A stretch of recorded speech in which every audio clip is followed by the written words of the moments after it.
enriquecidos en Él. Pero la pregunta es, ¿quién es Él? Enriquecidos tal vez en el dinero, enriquecidos en el trabajo, enriquecidos en el matrimonio. ¿Quién es Él? Pues lo vamos a ver a través de la Escritura y vamos a posicionarnos a ver en qué lugar estamos de la vida cristiana, en cuanto a nuestra relación personal con Dios, pero también en relación personal para con los demás. Primera de Corintios capítulo 1, verso 4, dice la Escritura en el nombre de Jesús lo siguiente: gracias doy a mi Dios siempre por vosotros, por la gracia de Dios que os fue dada en Cristo Jesús. Porque, preste atención, en todas las cosas fuisteis enriquecidos en Él. Vamos a leerlo juntos.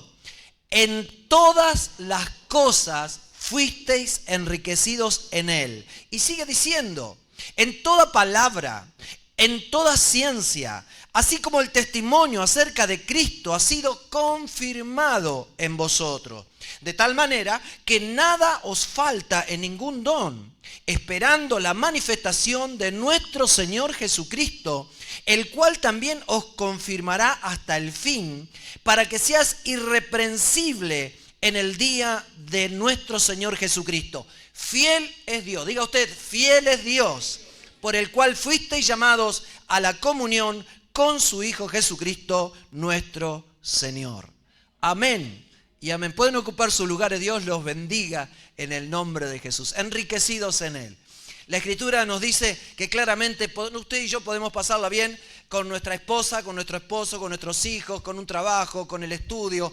Hay cosas que pueden enriquecer nuestra vida, pero no hay nada más maravilloso, hermoso y profundo que cuando Dios viene a nuestras vidas para enriquecernos. Y Él nos ha enriquecido, como dice, por varios motivos. Creo que todos ustedes conocen el camaleón, ¿sí? ¿Conocen el camaleón? ¿Qué característica tiene el camaleón?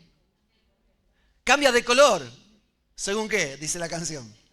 Según la ocasión. El camaleón tiene la facultad, el poder dada por Dios, por la naturaleza que Dios ha puesto en el camaleón, de volverse del color donde esté. Si está entre el pasto, se cambia de color a verde. Si está en la tierra, marrón. Así se adapta al medio ambiente. Pero Dios lo ha dotado de eso, no para que digamos, mirá cómo cambia de color el camaleón, sino que es un modo de estar protegido. Dios ha dotado al camaleón, como otros animales, también hay pájaros que en los árboles no se lo ve porque tienen los mismos colores que las hojas o las ramas de ciertos árboles. Entonces esa es una forma de protegerse contra los enemigos de estos animales para justamente que no los atrapen y no los maten. Ahora bien, en esta historia que Pablo escribe a los Corintios, primera y segunda carta a los Corintios, vamos a ver un poquito el desarrollo de lo que estaba sucediendo en aquel tiempo. Y mi interés por esta predicación es porque muchas de las cosas que estaban pasando allí en Corintios, en la iglesia de Corinto específicamente, son las que están pasando, no solamente en la iglesia, sino lo que sucedía alrededor de la iglesia, está pasando también en este tiempo. Lo político, lo económico, lo natural, lo que está sucediendo en cuanto a la inmoralidad que estamos viviendo. Hace unos cuantos años atrás, allí por 1986, cuando me bauticé, no había necesidad en aquellos tiempos de hablar mucho a los matrimonios, porque los matrimonios que se convertían permanecían juntos y para toda la vida. Sin embargo, pasaron creo que 2 décadas aproximadamente y comenzaron a haber crisis en los matrimonios. Vimos lamentablemente varios matrimonios en distintos lugares de hombres y mujeres en ese matrimonio que servían a Dios. Eran fieles servidores, tanto él como ella, pero terminaron teniendo problemas y su matrimonio no solamente se quebrantó, sino que terminaron divorciándose. Entonces, ¿qué había pasado? Como dijimos, el camaleón se adapta a las circunstancias. Y lo que estaba sucediendo en la iglesia de Corinto era que lamentablemente los que debían ser luz se estaban convirtiendo en tiniebla. Los que debían ser un modelo para los demás, para los de afuera, estaban adaptándose al mundo, como el camaleón, acomodándose a lo que estaba haciendo, lo que estaba sucediendo, lo que estaba pasando afuera de la iglesia. Los seguidores de Cristo somos nuevas criaturas, así lo dice la Biblia, nacidos de arriba, pero cambiados desde adentro hacia afuera. Lo que no puede hacer la religión, que es el cambio exterior, que solamente toca la cáscara, lo necesita a través de Cristo. Cristo a través de la religión, a través de la espiritualidad, entra en nuestra vida, en nuestros corazones para cambiarnos completamente. Y lo hace precisamente desde dentro hacia afuera. Pero también cuando viene Cristo a nuestra vida, lo que cambian son nuestros valores y nuestros principios, que son totalmente opuestos a los que marca el mundo, y lo ha hecho a través de toda la historia de la iglesia.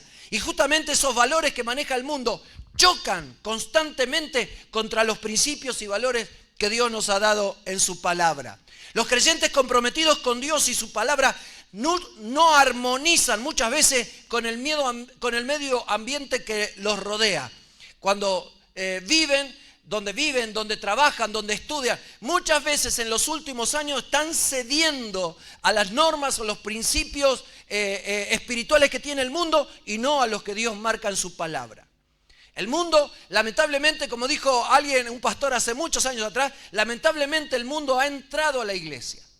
Y este mensaje es para advertirlo a todos nosotros, a ustedes como a mí, que tenemos que cuidarnos, que tenemos que volvernos a las profundidades espirituales de la Sagrada Escritura. No a ser súper teólogos, no a viajar y ponernos a vivir en un monasterio y a orar y ayunar, no, porque de esa manera no seríamos luz. Nosotros somos luz cuando vivimos de acuerdo a lo que Cristo ha establecido como norma de vida cristiana para ser la sal de esta tierra. Jesús dijo, ustedes son la sal, ustedes son los encargados de dar sabor a este mundo. Pero Jesús advirtió, si la sal pierde su sabor, no sirve para nada y entonces es desechada, es tirada. La ciudad de Corinto era la capital en aquel entonces de la provincia de Acaya. Una ciudad muy, pero muy importante. Tenía dos puertos muy importantes de mucho tráfico de embarcaciones que podían viajar y llevar mercaderías tanto a Oriente como a Occidente. Era una ciudad muy importante. Según los historiadores calculan que en aquellos tiempos, cuando Pablo escribe esta carta a los Corintios, había unos 600.000 habitantes. Escuchen bien esto, 600.000 habitantes, de los cuales 400.000 eran esclavos. ¿Escuchó? 600.000 habitantes, de los cuales 400.000 eran esclavos. Y estaba compuesto muchos de estos habitantes de colonos, de libertos, es decir, esclavos que habían sido esclavos pero que habían pagado por su libertad y habían quedado libres. También de soldados veteranos del ejército romano, ciudadanos romanos y también judíos. Una ciudad que lamentablemente estaba totalmente corrompida y depravada. Y allí se encontraba el templo de Afrodita, conocida como la diosa del amor, donde había mujeres que se prostituían como un acto de adoración a sus dioses, y en este caso Afrodita. La iglesia de Corintio luchaba constantemente con el ambiente donde vivían, con la ciudad, con los vecinos, con los compañeros de trabajo. La corrupción, pecados inimaginables, sentían constantemente la presión que los hacía lamentablemente acomodarse a la sociedad en lugar de vivir consagrados para Dios. Sabían que ellos habían recibido la libertad que Cristo les había dado a través del bautismo, a través de la salvación. ¿Cuántos de ustedes son libres en Cristo? Amén. Hemos sido llamados a vivir la vida cristiana en libertad. Pero a veces viene el enemigo de alguna manera u otra, a través de la moda, a través de la costumbre, a querer amoldarnos a nuestra vieja vida en lugar de nosotros resistirlo, renunciar para seguir viviendo una vida que agrade a Dios. Ahora bien, los corintios sabían lo que era la libertad. Y creo que ustedes sabemos lo que es la libertad, ¿verdad? Pero a veces no alcanzamos a entender la profundidad de la palabra libertad. ¿Qué significaba esa libertad? ¿Cómo debían ellos vivir de acuerdo a los ídolos que lo rodeaban? A la sexualidad totalmente corrompida según los principios de Dios. ¿Qué hacer, por ejemplo, con respecto al matrimonio, a las mujeres en la iglesia y los dones del Espíritu? La iglesia de Corintios se la menciona como la iglesia que tenía en funciones todos los dones del Espíritu Santo. Era una iglesia poderosa, sin embargo, había divisiones, había contienda, había inmoralidad en medio de la iglesia. Amén. Y todo eso nos sirve a nosotros en este tiempo para pensar un poquito dónde estamos nosotros parados. Si estamos realmente siendo luz, si estamos realmente siendo sal para los demás, o estamos como el camaleón tratándonos de acomodar a las circunstancias para pasar desapercibido y nadie se dé cuenta que somos de Cristo y que Cristo nos ha verdaderamente libertado. Alabado sea el Señor. La Escritura dice que hemos sido enriquecidos en Él, en Cristo Jesús. La fe de los corintios estaba siendo constantemente probada en el horno de la inmoralidad y lamentablemente estaban fallando en su examen, estaban siendo desaprobados. Porque varias de las características que habían recibido de parte de Dios se estaban anulando por el comportamiento y las actitudes de los cristianos de Corinto, que estaban permitiendo que los principios y los valores de aquella ciudad entraran a sus vidas, a sus matrimonios, a su familia. Unos creyentes en determinado momento le escribieron a Pablo. Pablo en ese entonces se cree que estaba en la ciudad de Efeso predicando la palabra de Dios y le escribe una familia de creyentes, le dice: Pablo, mirá, está pasando esto y esto. Hay algunos que tienen dudas, están preguntando acerca de esto, y entonces Pablo ve la necesidad de escribir la primera carta a los corintios. Y les escribe justamente para tratar los problemas, para sanar las divisiones que había dentro de la iglesia y responder algunas dudas o preguntas que tenía. Pero también Pablo hizo algo muy importante: los confrontó con el pecado, los confrontó con la necesidad de corregirse en aquellas áreas donde el hombre, la mujer, los jóvenes, los ancianos, la interrelación entre los miembros de la iglesia de Corintios debían ser corregidas completamente. Y de esa manera Pablo los exhorta, los anima a que sus vidas sean nuevamente consagradas al 100% a Cristo. Como dijimos otras veces, no podemos estar con un pie en el reino de Dios y otro pie en el reino de las tinieblas. Cuando Cristo vino a nuestra vida, nos sacó completamente del reino de las tinieblas. Nos sacó del reino de la oscuridad para que ya no vivamos de esa manera. Pero si estamos en el reino de la luz y nuestra mente y nuestro corazón está ocupado en lo que está sucediendo en el reino de las tinieblas, entonces comenzamos a perder terreno, comenzamos a perder poder. Comienza el enemigo a entrar a nuestra vida, comienza a corromper nuestros matrimonios, comienza a aflojar en la fe para que tarde o temprano nos rendamos ante cualquier problema o crisis o necesidad que se presente. Pero la Biblia dice que usted y yo somos más que vencedores. Amén. Somos más que vencedores, y la Biblia lo dice por medio de aquel que nos amó. Y nos amó de tal manera que entregó su vida en la cruz.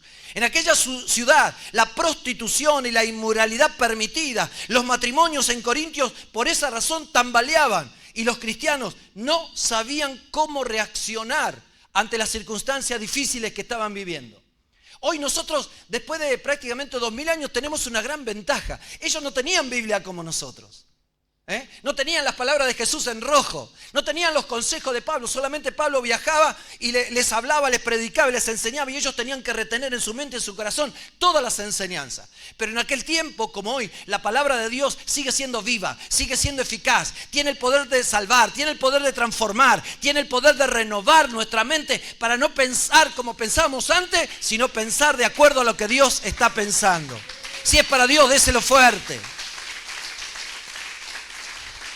Y Pablo no se sumerge en una gran teología. Pablo enseña cosas prácticas que son también de valor y de importancia para nuestro tiempo. Da respuestas prácticas al tema de la carne sacrificada a los ídolos. Le aconseja de cómo vivir una vida consagrada al Señor y de algo importante, ser sensible hacia las necesidades de otro cristiano, lo que él llama los débiles en la fe. Sí, somos creyentes, somos cristianos, hemos sido bautizados, pero no todos tienen la misma medida de fe. Pablo dice que hay débiles en la fe. Es decir, hay creyentes que les cuesta, y nosotros no debemos ser intolerantes, debemos entenderlo, debemos respaldarlo, debemos animarlo, porque para eso nos puso Dios aquí en la iglesia. Cuando digo aquí en la iglesia no me refiero a este lugar, sino donde quiera que nosotros estemos. Primera de Corintios es una alerta a todos los cristianos de todos los tiempos a ser cuidadosos y a no confundirse o amoldarse al mundo, ni aceptar los valores y los principios que incluso los estilos de vida que el mundo está manejando. Debemos vivir enfocados en Cristo, siendo intachables. En una de sus cartas el apóstol Pablo a Timoteo le dice irreprensible. Diga usted irreprensible. ¿Qué significa irreprensible? Significa que nadie nos tenga que señalar. Significa que nadie tenga que decir algo de nosotros. Y si lo dice, que sean mentiras. Amén. Jesús, al terminar la bienaventuranza, dijo: bienaventurados sois cuando hablen toda clase de mal contra vosotros, mintiendo.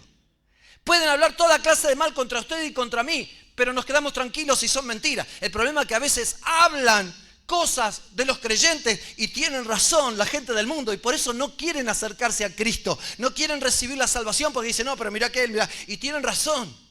Sin embargo, uno tiene que animarse y por medio de la fe decirle, bueno, también hay doctores buenos y doctores que lucran. También hay abogados buenos y también hay abogados malos que falsifican o hacen tantas cosas con tal de ganar algo de dinero, ¿verdad? Entonces, que haya buenos o malos no significa que haya buenos cristianos o malos cristianos. Significa que Dios está interesado en todos y que siempre tenemos una oportunidad para volver nuestro corazón a Dios.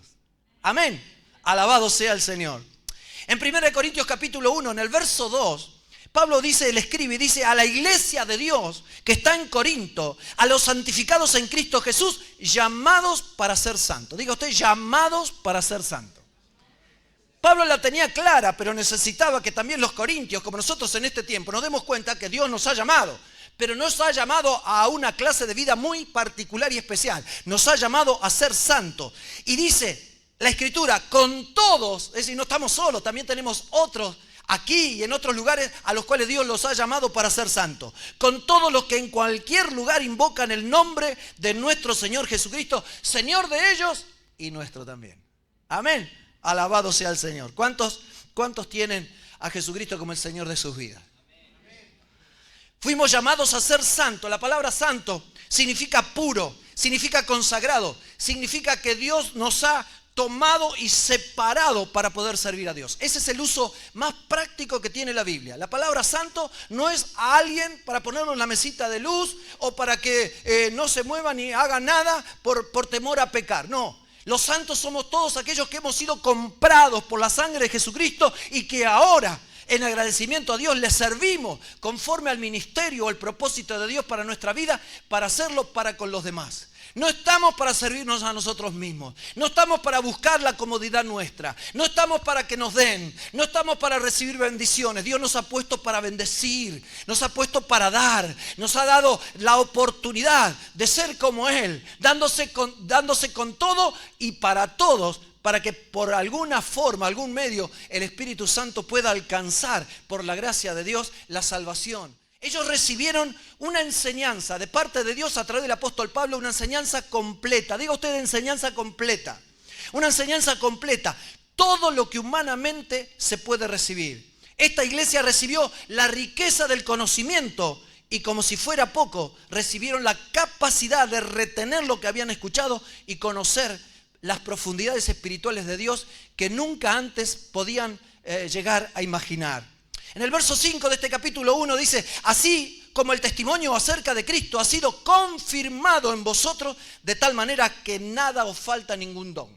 Como dije hace un ratito, la iglesia de Corintios tenía todos los dones en movimiento.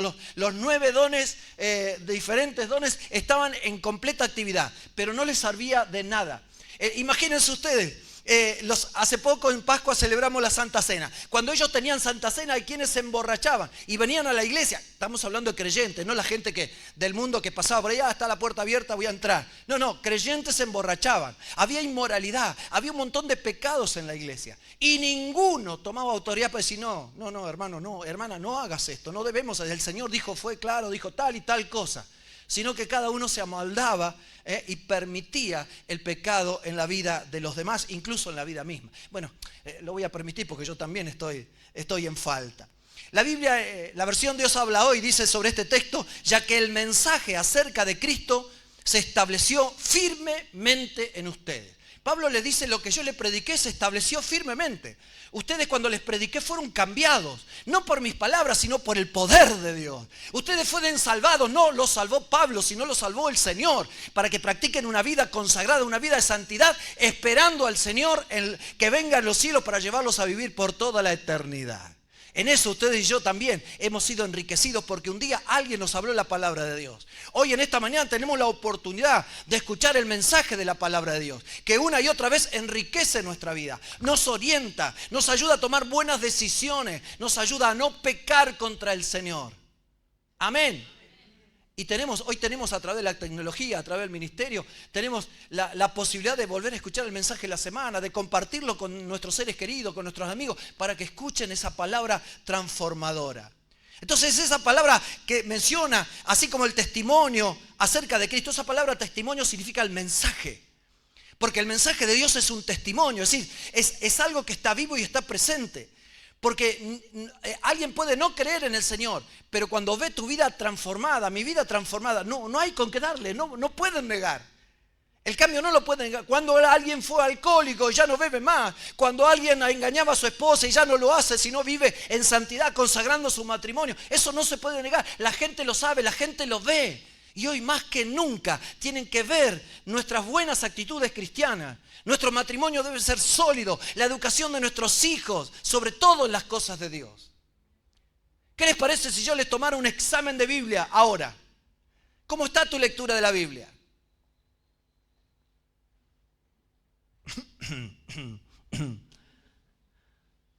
Y ese es uno de los problemas.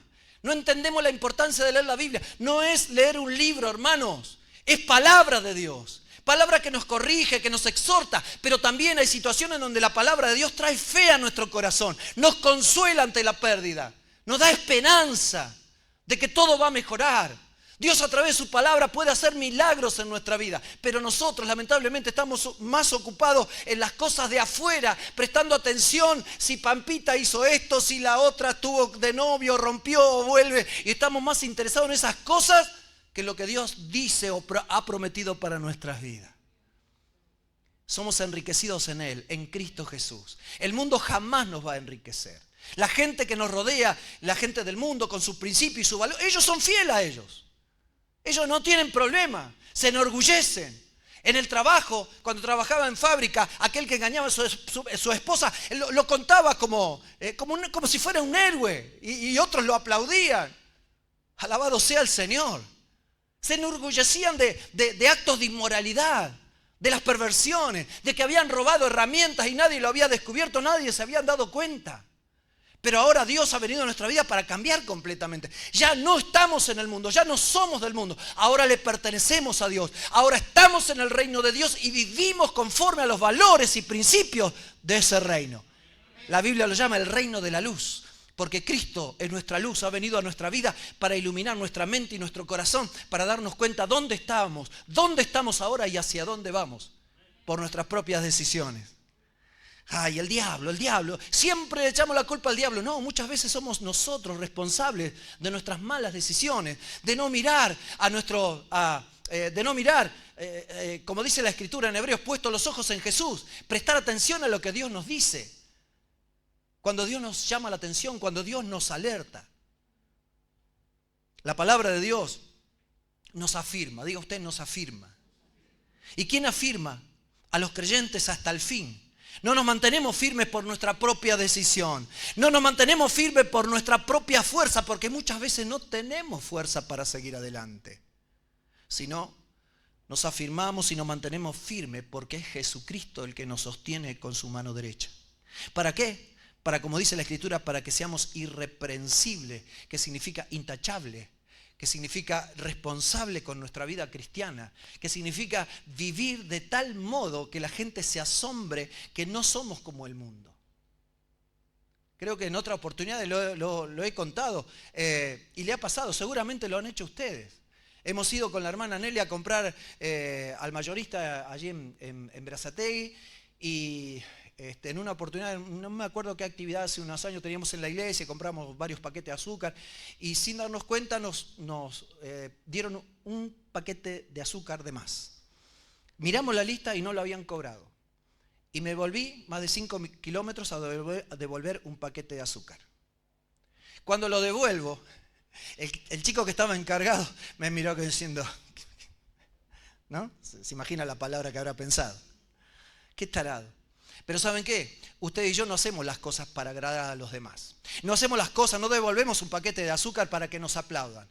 Porque si nadie lo ve, Dios nos está viendo. Y son en esas pequeñas cosas. No es no dar el vuelto de $1.000.000. En las pequeñas cosas, 1 kilito de azúcar. Algo simplemente pequeño que parece desapercibido, pero que Dios lo está viendo. Y cuando usted y yo lo hacemos, Dios es fiel para recompensarnos. Porque ese Dios fiel espera que también sus hijos se comporten con fidelidad, con compromiso a lo que Dios un día les ha dado. En el versículo 9 de este primer capítulo dice claramente, fiel es Dios. ¿Cuántos lo creen? ¿Cuántos creen que Dios es fiel? Dios no es fiel cuando todo va bien. Dios no es fiel solamente cuando estamos sanos. Dios no es fiel cuando tenemos trabajo y la economía va bien. Dios es fiel siempre. Cuando aparece la enfermedad, cuando aparece el desalojo, cuando aparece la falta de trabajo, cuando aparece un imposible, una crisis, Dios sigue siendo fiel. Entonces el problema no está en Dios, el problema está en nosotros. Pablo dice, fiel es Dios. ¿En qué es fiel? Dios es fiel para mantenernos firmes y lograr que nos presentemos ante Él de manera irreprensible. La palabra fiel significa que Dios es confiable, que Dios es seguro, que Dios es verdadero. Imagínense a Dios titubeando. ¿Qué hago? ¿Lo hago? ¿No lo hago? ¿Lo hago? ¿No lo hago? Dios no titubea. Dios la tiene clara. ¿Por qué? Porque es Dios. Y lo mejor que podemos hacer ustedes y yo es aferrarnos a Dios y aferrarnos a su palabra, a lo que Dios ha prometido. Por lo cual nosotros deberíamos tener suficientes motivos para nunca dudar de lo que Dios dice en su palabra. Pero, por supuesto, si no leemos la Biblia, ¿cómo vamos a saber lo que Dios nos dice? Entonces ahí es donde más fácil hacernos parte del grupo del mundo, para acomodarnos las cosas del mundo, que no nos carguen, que no nos avergüencen, tratar de disimular. Y Dios no quiere esto. Dios quiere que nuestra vida sea pura, sea clara y seamos testigos vivos del poder de Dios. ¿Qué es ser llamados? Dice la Biblia, a la comunión con Jesucristo. Significa que fuimos llamados a tener una relación estrecha, una relación personal con Jesucristo. Tener comunión es tener una relación profunda con Jesús. Y esto no lo logramos viniendo los domingos a la iglesia. Jesucristo quiere que usted y yo la vivamos todos los días. Incluso esos días que usted y yo no tenemos ganas, que nuestra fuerza o el cansancio, las muchas tareas que tenemos por delante, no sean un impedimento para seguir manteniendo una relación personal con Jesucristo. Fuimos llamados por Dios no porque fuimos santos, sino para ser santos. Amén.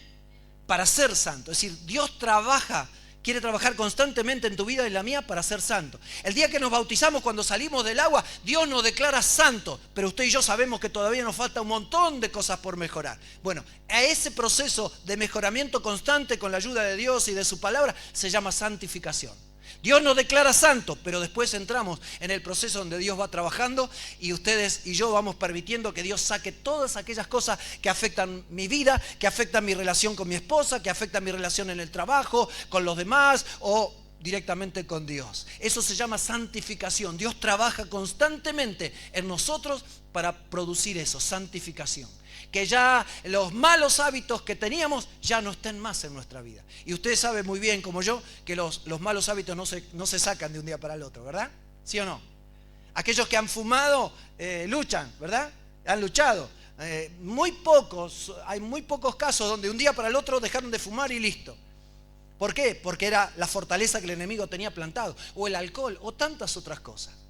Pero cuando viene a Dios a nuestra vida nos cambia completamente y nos da la fuerza para superar aquellos malos hábitos. Alabado sea el Señor. Siempre dé usted el primer paso para animar a otros a que puedan seguir a Jesús. Piense en qué área de su vida y yo mismo, en qué área de mi vida debemos mejorar. No hay nada tan sanador, escuche bien, no hay nada tan sanador como ser honestos con nosotros mismos y con Dios. A veces queremos esquivar, a veces que no nos vea. Y Dios nos está viendo, hermanos. Dios sabe todo. Bueno, ya estoy en mi casa, Dios no me ve. Piensan que Dios está solamente... Dios está en todas partes. Él nos acompaña en todo momento y la realidad de su presencia tiene que estar manifestada en nuestra propia vida. Y reconocer cuando pecamos, cuando usted y yo cometemos un pecado, una falta. No necesita ser un pecado grande, porque el pecado es pecado. Algunos dicen, bueno, una mentirita piadosa no pasa nada. No, la mentirita o mentira es igual, es pecado y tenemos que reprender todo lo que sea pecado de nuestra vida. Amén. Porque Dios no nos va a decir, bueno, está bien, mentiste para bienestar de los demás. No tenemos que mentir. Tal vez no tengamos que decir las cosas que deberíamos decir, pero nunca debemos mentir. Nunca debemos disfrazar una verdad, porque disfrazar la verdad es mentir. Tenemos que ser claros, tenemos que ser transparentes. Y a veces, lamentablemente, usted y yo tenemos que decir las cosas que no son. Como son. ¿Acaso no hay gente alrededor suyo, familiares, amigos, vecinos, que hace un montón de tiempo que usted lo están invitando a que se acerquen al Señor. Y no, sí, ya voy a ir, y están de mal en peor, de mal en peor. Y en algún momento usted le tiene que decir, ¿cuánto hace que yo te estoy invitando? Estás probando todo, fuiste a los curanderos, fuiste al otro, aquel, al bingo, esto, y estás cada vez peor. Acércate al Señor, probá con el Señor. Porque a ustedes y a mí nos ha pasado lo mismo. Probamos tantas cosas antes de conocer al Señor hasta que lo conocimos a Él. En el versículo 10, el apóstol Pablo dice, os ruego, pues hermanos, por el nombre de nuestro Señor Jesucristo, que habléis todos una misma cosa y que no haya entre vosotros divisiones, sino estéis perfectamente unidos en una misma mente y en un mismo parecer. El apóstol Pablo rogaba diciendo por el nombre de nuestro Señor Jesús. El nombre de Jesucristo es importante en la vida del cristiano. Repito, el nombre de Jesucristo es importante en la vida del cristiano. ¿Por qué? Porque el nombre de Jesucristo está representando a Jesucristo mismo. Representa su poder y su autoridad. Si viene un endemoniado y dice, yo te reprendo en el nombre del pastor Arens. O yo te bautizo en el nombre de Fernando Fóscolo. No, es el nombre de Jesucristo en el cual tenemos autoridad, tenemos poder, porque estamos representando a Jesucristo mismo. Jesús mismo en el capítulo 18 del Evangelio según San Mateo dijo, el que reciba en mi nombre a un niño como este, a mí me está recibiendo. Unos versículos más adelante, en el verso 20, dice, donde 2 o 3 están reunidos en mi nombre, allí estoy yo con ellos. ¿Cuántos lo creen? Amén. Estamos preparando los grupos de amistad para que el Señor esté en medio de 2, 3 o 5 u 8. En Marcos capítulo 16, Jesús dijo, en mi nombre echarán fuera demonios. En Juan capítulo 14 dijo, todo lo que pidieres al Padre en mi nombre, yo lo haré. Por eso que el apóstol Pablo rogó a que los corintios hagan 4 cosas. Diga usted 4 cosas.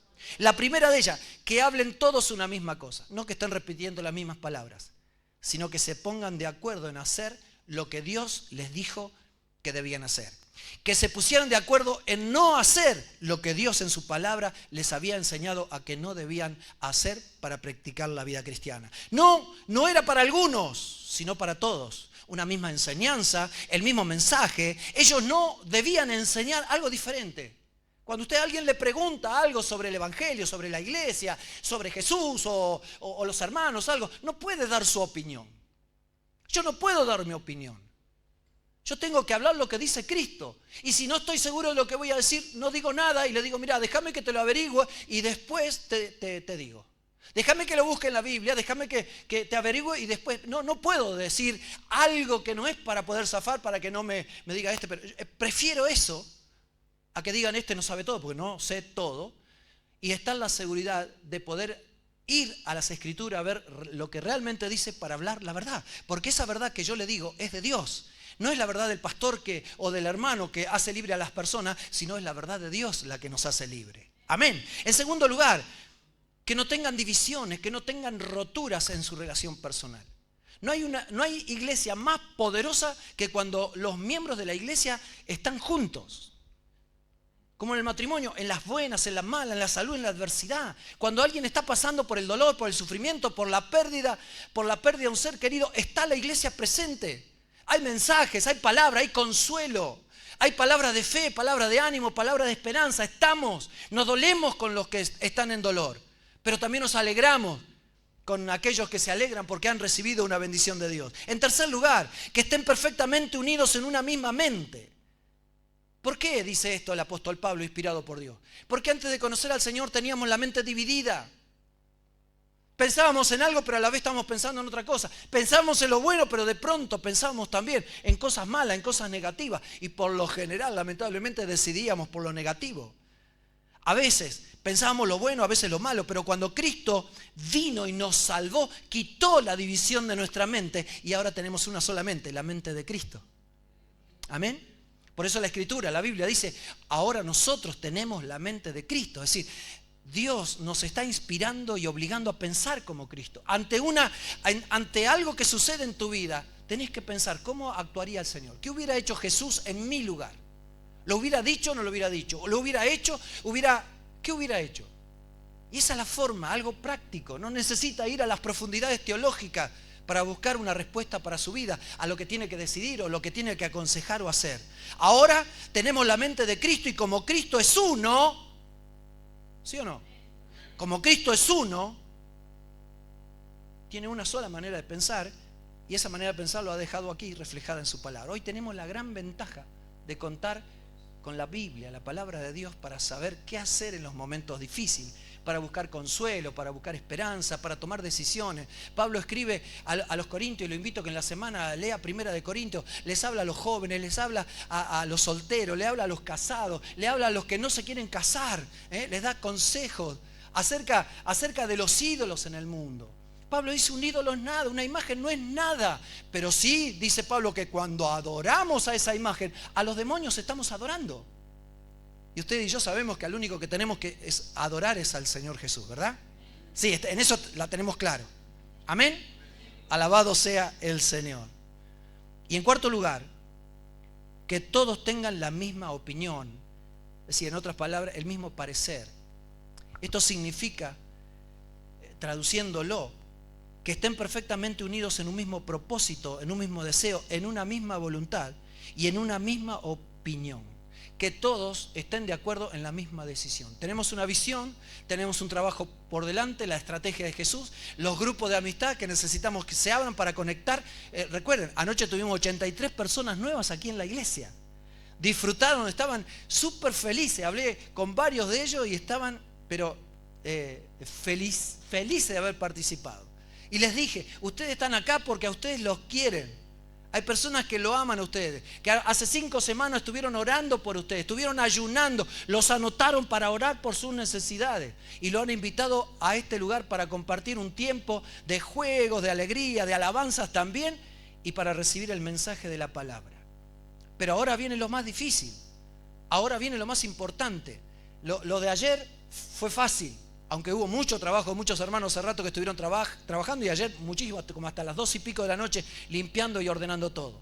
Pero ahora viene lo más difícil. ¿Por qué? Porque ahora tenemos que conectar a estos 83, seguir teniéndolos conectados con los amigos que los invitaron, diciéndole y mandando el mensaje, pero preparar también que vengan a los cultos, que vengan el día miércoles a las 19 o los domingos a las 10:30, pero también abrir casa. Necesitamos casa abierta para que ellos puedan reunirse con los familiares, con los amigos y hablar de Dios, orar por ellos y que puedan llegar el momento que decidan entregar su corazón a Jesucristo. Y ya ahí para ir terminando, en 1 Corintios, capítulo 1, en el verso 11 al 13, Pablo dice, porque he sido informado acerca de vosotros, hermanos míos, por los de Cloé, que hay entre vosotros contienda. Quiero decir que cada uno de vosotros dice, yo soy de Pablo. Y otros dicen, yo soy de Apolo. Ah, no, yo soy de Cefa. Y otros dicen, yo soy de Cristo. Y pregunta Pablo, les pregunta a los corintios, y dice, ¿acaso está dividido Cristo? ¿Fue crucificado Pablo por ustedes? ¿O fuiste bautizados en el nombre de Pablo? Lo interesante es que Pablo menciona quién fue el que les dijo que estaba habiendo problemas. Y a veces sucede esto en la iglesia, hay algún problema o algo, no, pastor, mejor no le cuento. Me dijeron tal cosa, me dije, ¿quién te dijo? No puedo decirlo. No, hay que decirlo.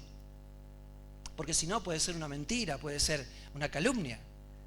Estos creyentes, esta familia, les escribió a Pablo diciendo, Pablo, está pasando esto, tenés que venir o escribir una carta para corregir estos problemas. Entonces, cuando hay la oportunidad de corregirnos, eso es una bendición. Porque vuelvo a repetir, no somos sabelo todo. No la sabemos todo, podemos equivocarnos en cosas. Y para eso están los demás, para ayudarnos a no caer, ayudarnos a tomar buenas decisiones, a llevar y mantener el gozo que un día Dios puso en nuestra vida. Pablo dice que había 4 grupos en la iglesia. Los de Pablo, los que admiraban a Apolos por ser tremendo predicador y los que decían ser del apóstol Pedro. Y había un cuarto grupo, los que decían, no, yo soy de Cristo. Y algunos historiadores dicen que estos eran los peores. ¿Por qué? Porque decían que eran de Cristo. Yo no soy de uno, de otro, yo soy de Cristo. Pero aborrecían a los demás, se peleaban con los demás. Entonces no eran de Cristo. Amén. No somos de uno o de otro, somos todos hijos de Dios. Algunos de Dios los ha puesto en posición de autoridad, pero para servir a los demás. Jesucristo le dijo a sus discípulos, yo no estoy para ser servido, estoy entre vosotros como el que sirve. Y Dios nos ha puesto a todos, los que tengamos mucha o poca autoridad, estamos para servir al Señor. Amén. Pablo dice, ¿acaso algunos de ustedes fueron bautizados en el nombre de Pablo? No, los corintios habían sido bautizados como nosotros, en el nombre de Jesús, para el perdón de los pecados.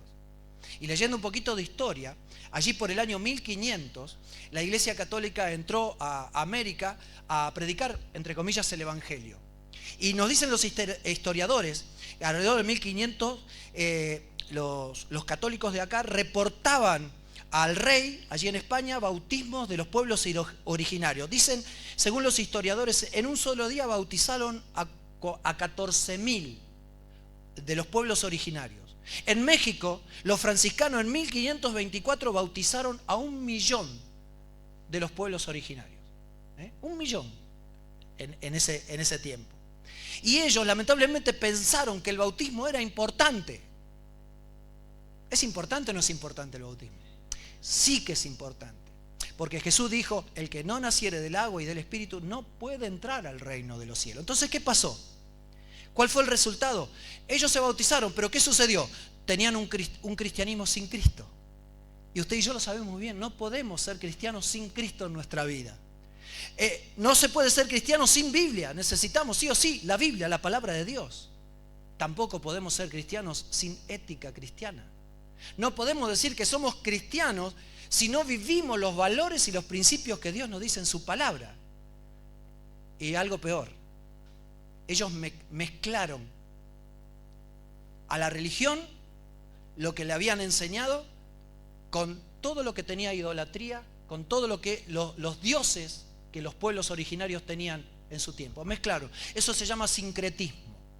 El sincretismo es cuando mezclamos todo lo... Y bueno, vamos a conformar. Está bien, yo recibo a Cristo, pero sigo con mi Dios fulanito de tal. Bueno, pero cambiarle el nombre, ponerle San no sé cuánto. Y le dieron nombres de santos.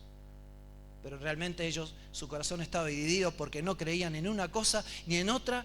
Y eso es una de las cosas que nos puede afectar a nosotros. Cuando creemos un poco en esto y cuando creemos un poco en lo otro. Pero gracias a Dios, el apóstol Pablo escribe que él sabía la importancia del Evangelio, que el Evangelio era buena noticia para todos aquellos que creen. Y termino con esto. La puerta de la perdición de la humanidad se abrió cuando Adán y Eva desobedecieron. Diga usted, cuando desobedecieron. ¿Por qué? Porque ellos comieron del árbol del conocimiento del bien y del mal. Empezaron a conocer el bien, empezaron a conocer el mal, pero fue un pecado y lamentablemente el mal afectó su vida a tal punto que hasta hoy nos sigue afectando a nosotros.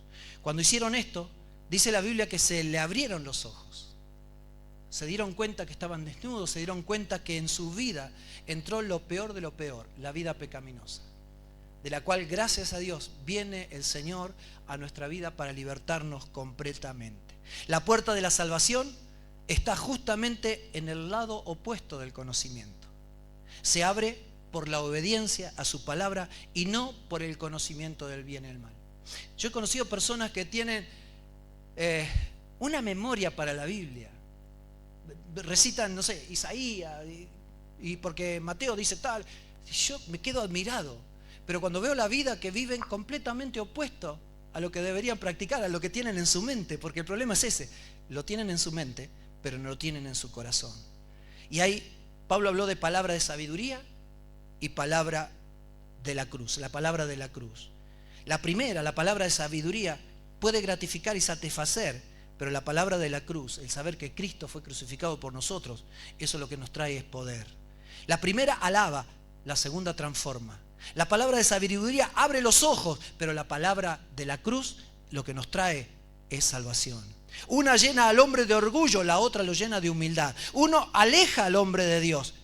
La palabra de la cruz lo atrae hacia Él. Porque Dios quiere que cada día nos acerquemos a Él para reconocer que Cristo murió por nosotros. Amén. Los invito a ponerse de pie.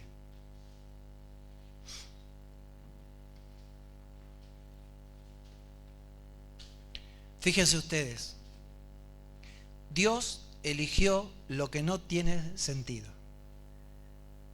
Pablo cuando escribe dice a los corintios, porque lo vil y lo menospreciado, lo necio de este mundo escogió Dios para avergonzar a los que se creen fuertes, a los que se creen sabios. La muerte de Cristo fue para salvarnos. Morimos para tener vida.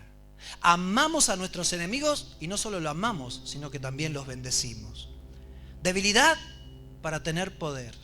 Estar más seguro cuando estamos en peligro. Bajamos para poder elevarnos. Si no nos humillamos, nos van a humillar.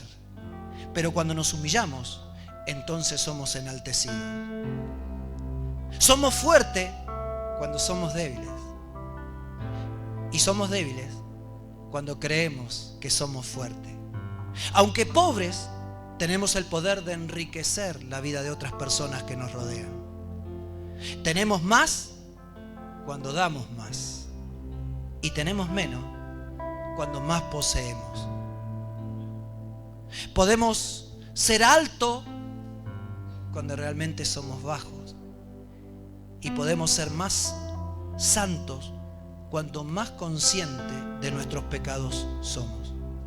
Somos sabios cuando reconocemos que todavía no sabemos todo lo que tenemos que saber.